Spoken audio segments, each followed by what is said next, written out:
Buonasera e ben ritrovati con l'informazione flash di New Sicilia, i principali titoli del pomeriggio. Le regioni costiere avranno voce in capitolo nel rilascio delle autorizzazioni per la realizzazione di parchi eolici marini galleggianti e quanto stabilito da una norma contenuta nel DDL di conversione del decreto bollette approvato in via definitiva dal Senato.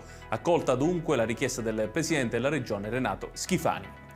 Nuove critiche al progetto del ponte sullo stretto di Messina. A sollevarle questa volta è l'associazione Invece del Ponte, che sostiene che la relazione IROPI approvata dal governo il 9 aprile scorso, che giustificherebbe la deroga ambientale prevista dalla direttiva Habitat, sia un documento di fatto inconsistente.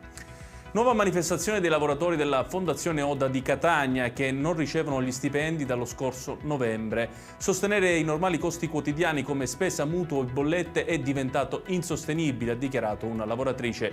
Molti di loro infatti per ottenere liquidità avrebbero addirittura contratto dei prestiti. Adesso il calcio con il Catania che prepara l'ultima sfida della regular season contro il Potenza in Basilicata. I rossazzurri non potranno però contare sull'apporto dei propri tifosi, ai quali è stata vietata la trasferta dal prefetto del capoluogo lucano Michele Campanaro. Chiudiamo con il meteo. Sarà un 25 aprile contraddistinto dal sole. In Sicilia l'aumento della pressione porterà infatti cieli sereni o poco nuvolosi su tutto il territorio regionale. Le temperature si manterranno sulle medie stagionali.